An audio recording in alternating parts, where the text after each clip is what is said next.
another episode of Your Guide on Ghana. Today I am sitting at a cafe in Tema, and the cafe is called Jay's Coffee Creamery. This is a place that I have been coming for I think a couple of years now. This place has been around. It's gone through some changes. Same ownership. It's owned by a Ghanaian woman, and so I'm sitting here today, and I wanted to talk about something that I get asked on a regular basis. People always ask me, is Ghana safe?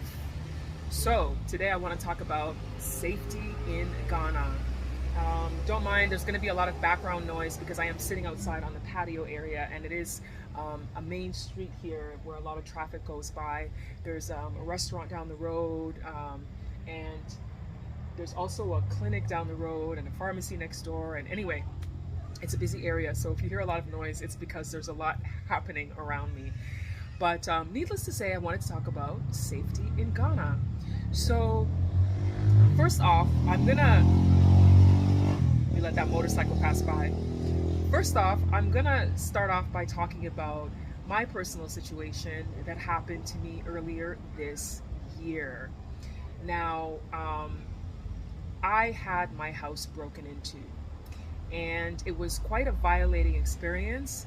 Now, your house can get broken into anywhere in the world. It's not something that's exclusive to happening in Ghana. So me sharing this story doesn't mean that everybody's house is going to be broken into in Ghana, but I'm sharing it because it is something that you have to be aware of, that break-ins do happen, and that securing your home is very important. A lot of people come to Ghana and then they wonder, if Ghana is a safe country, why are there bars all over everybody's windows? Why do people have these big walls and have security and all that kind of stuff? And it's precautionary measures. At the end of the day, there's a lot of petty crime that happens.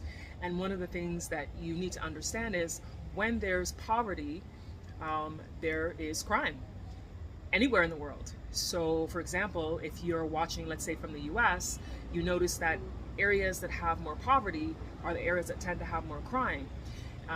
Same, Canada, UK, wherever you are, when there is poverty, people tend to do desperate things because they find themselves trying to survive. I'm not justifying it, I'm just saying that that's what studies show, that's what statistics show. So in Ghana, there is a high unemployment rate amongst young people. There are people who are desperate to find work, and then there's people who have work and maybe it doesn't pay very well, because at the end of the day, some of the salaries in this country for a lot of the local community is not a livable wage. The minimum wage in Ghana is actually equivalent to about $2 and change US. So, and that's per day, not per hour. So an employer is allowed to pay somebody, the equivalent of $2 and change per day. So imagine that that's your situation, and you're trying to survive, you're trying to, care for a family, whatever it may be. Now, it doesn't justify going into criminal activity, but that's what ends up happening with some people, doing things to try to make money. Anyway, outside of that, Ghana is the second safest country in the continent of Africa. And so, according to the Global Peace Index 2021, I don't want to get this information inaccurate, so let me just read it for you. That, oh, I thought I had it here.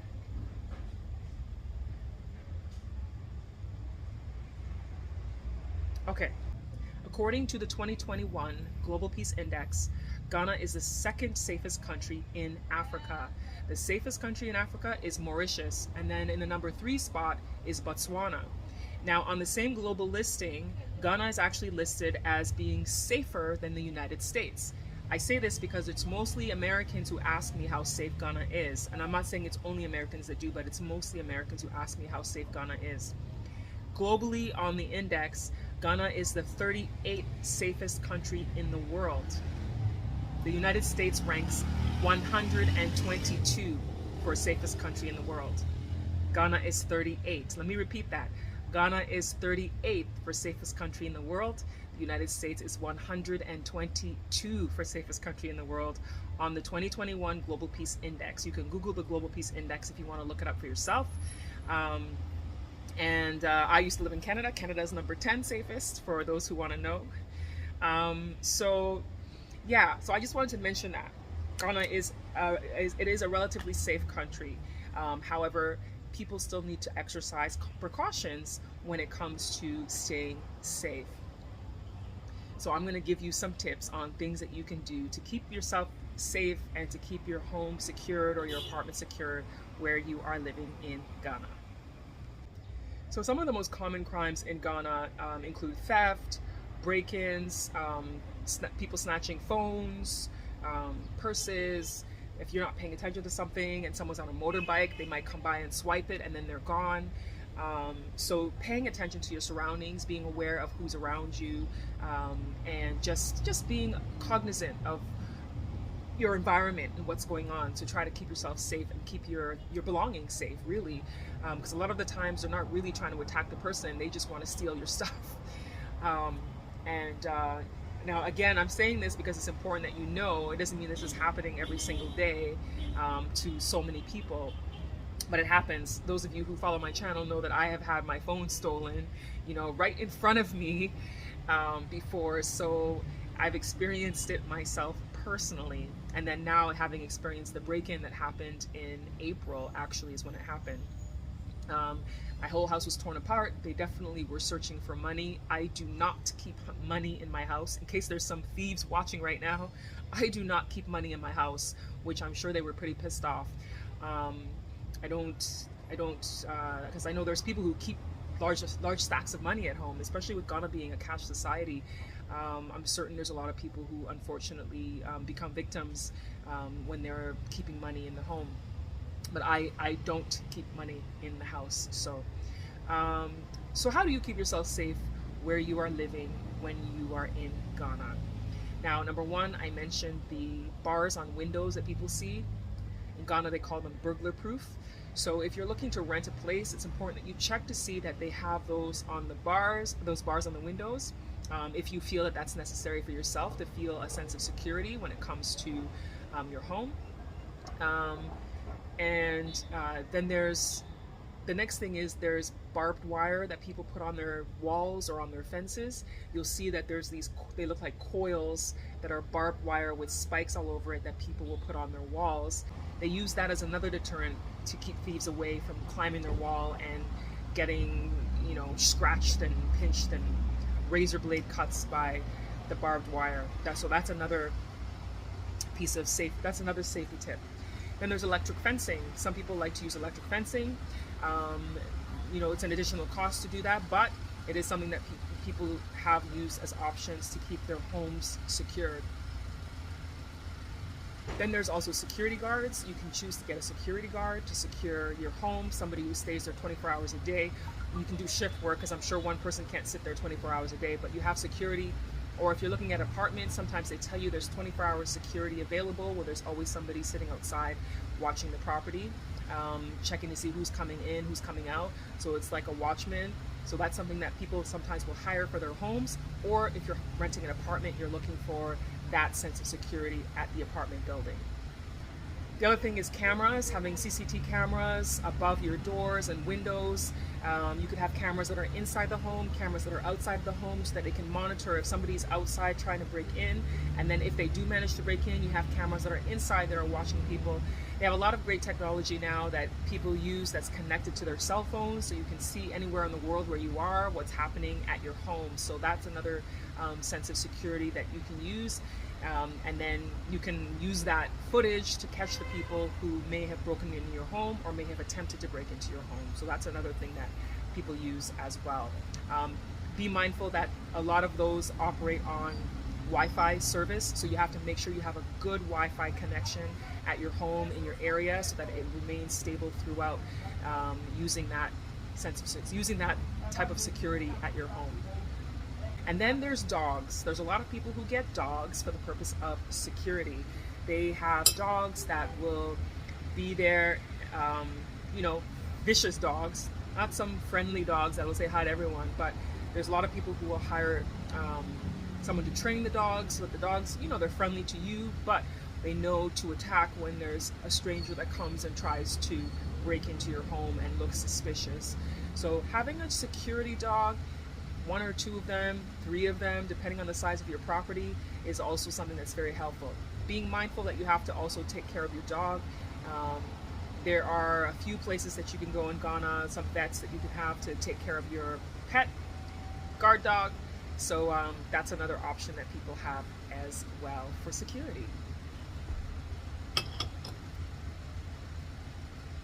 Now, some things to look out for is that there are people who do some sketchy things to try to distract you.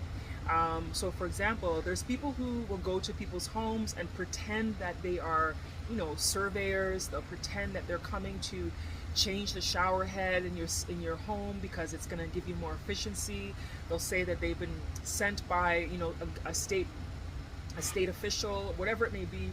They will say that they're coming to do something and they want to enter your home. Do not let these people inside your home, because there's a lot of criminal activity where there's people who are, at least a few years ago that was the case, 2017, 2018, there were people who were using this tactic to get into people's homes. I'm not sure that it's happening as much right now, but it was 2018, people were using that tactic to get into people's homes. So watch out for those kinds of tricks. And then there's the situation where there's people who look for returnees, expats, diasporans, because there's this assumption that they have a lot of money. There's assumption that they have a lot of wealth. And so you'll have these criminals who may be watching your movements. They may be paying attention to your activity, paying attention to when you come home. And if you come home late often, they might try to distract you when you're entering your property. And then that would be their opportunity to try to rob you of whatever it is that you were carrying on you at the time. So try to be aware of distractions happening. Look around, see what's happening. If you're in an Uber or in a Bolt coming home, a taxi, someone dropping you off, tell them to wait until you actually get inside your property before they drive off. I had an Uber driver that was dropping me off once, and as soon as I got out of the car, he was about to start moving. I saw the car moving, and immediately I told him to stop. I said to him, when you're dropping off someone late at night, especially when you're dropping off a young woman, something, you shouldn't just take off. You should have the courtesy to wait until you see that person actually walk inside their gate and lock before you drive off. Because late at night and you just drive off, you have no idea what's going to happen to this person, if the person got inside their gate or anything. And when I told him that, he was like, oh, I never thought about that before. And I was like, I don't know how you wouldn't have thought of that. But anyway, tell your driver, the taxi driver, Uber driver, Bolt driver, to wait until you get inside before they drive off. So that's a tip to tell them as well, to help you with your personal safety. And also moving in numbers with people if you're able to. I know it's not always possible because you may live in different places with the people you're moving around with. But if it's possible, try to be in groups, be in pairs of people if you can. Now, if you're going to be coming home late at a certain time, and if you have security, let's say, make sure you let your security know that you're going to be coming home late, around the time you're coming, so they're aware of when you're also arriving, so that if any situation happens, that security guard is there when something might happen, if something happens. So that's another tip, to let your security know if you're going to be getting home late, or if you're coming with different people, let them know what to expect. Also let them know that you're not expecting certain people, because some people will try to convince security guards that they know you and that you're expecting them. And you should tell your security person that under no circumstances are you to let anybody in if I haven't told you to let anybody in. So that's another tip, because people are really good at trying to seem like they're friends with you, and they're not really friends with you. They don't know you at all. So that's another tip. Okay, so another tip, it's a good idea that if you have a way to look out your gate, because a lot of these gates in Ghana, you can't even see out, but there's a lot of new ones now that there's little spaces in between. But if you can't, try to see if maybe the landlord will fix something there that you can actually peep through, because I know in apartments in Canada and the States, you can have apartments where there's like a peephole and you can see who's on the other side of the door. But if there's a way that you can see who's on the other side, that's very helpful too, because then it keeps you from letting in people that may be the people you do not want to let into your home. So those were my tips. So let me go through them again. I had said bars on your windows or on your doors, which they call burglar proof. Number 2, getting the barbed wire along your wall or your fence. Number 3, getting electric fence. Um, 4, getting CCTV cameras, video cameras that can view outside or inside your property to see when someone's trying to enter or if someone has entered. Number 5, having a security guard, a watchman who can pay attention to what's going on and see, you know, if someone's trying to get into your property 24 hours a day. If you have someone on 2 or 3 different shifts, then that can certainly cover you and help you stay feeling secure all the time. And then guard dogs. I said to have dogs. Some people love to have dogs that will be their security system and also be their friends, because I know people love pets. I'm not really a pet person, but I know that there's a lot of people who are. So those are the ways that you can help to keep your home secured, feel a sense of safety when you are not in your home, and then also, as I said, just be aware of your environment, be aware of your surroundings whenever you go out, whenever you go anywhere. Use the same precautions that you would use if you're in your home country, because I'm sure wherever you're coming from when you come to Ghana, there's things you do to practice safety. You know, late at night, let's say, there's things that you wouldn't do. Just do the same things when you come to Ghana. There's things that you wouldn't do when you're alone. Like, you know what I mean? Like, just use common sense when you're coming to Ghana or any country that you travel to. But then I have to end this note on saying once again that just a reminder that Ghana is a relatively safe country. You are not in harm's way the way you may be in other places. It is a relatively safe country.